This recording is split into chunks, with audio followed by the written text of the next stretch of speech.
Time to explore the inspector and how it relates to regions in the main window. Now we have these regions together. I'm going to lasso them, hold Option and drag right. I'm going to let go of the mouse. And let's try something. I'm going to grab this region and shift select this region, which also includes the loops, because the loops are going to change if this front region changes. In the inspector, it says 2 regions are selected. What do I want to do? Well, let's transpose them up a minor third. So that's going to go up 3 semitones.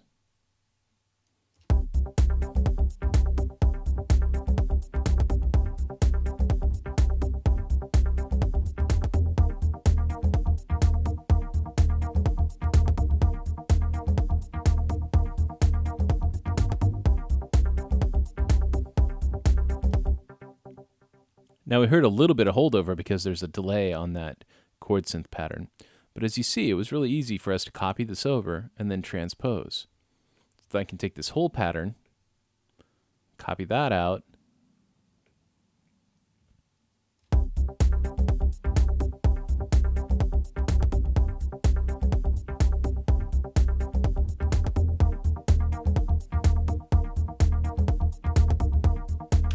and then I'll trim this region back.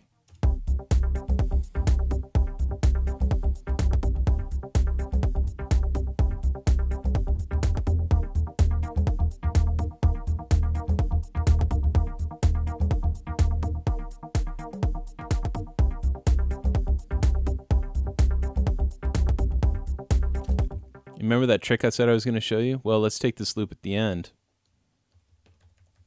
And let's start altering the length. So I'm going to use the scissor tool. I click and hold, find where I want the loop to cut.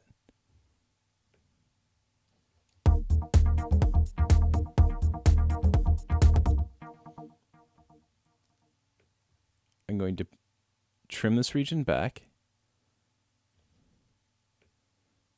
So this region is playing quarter notes.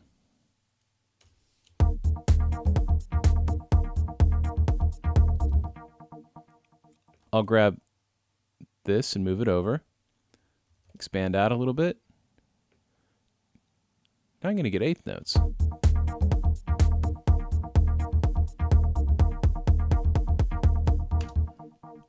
Grab this and move it over.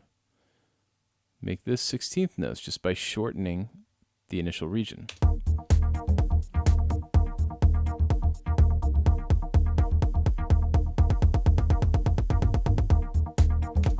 Ah, heck. Let's go ahead and turn it to 32nd notes at the very end there. If you grab, copy over, it'll actually interrupt this other loop that was going on, so that we can get it all the way down to ludicrous speed.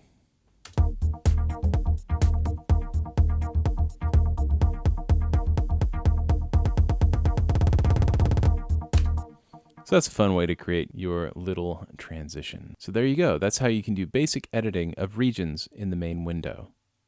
If you select multiple regions, you'll see that it says multiple regions are selected, and any change that you make here will be applicable to those regions. But every region has its own set of parameters that you can set up here. If you want a name, so here's this Boogie Woogie bass. I'll just do this real quick. Just double click, type bass. If you put a 1 after it, it'll name this sequentially. The inspector is a great way to change regions globally, but now let's look at some of the tools that we have available to us for changing the regions within the workspace.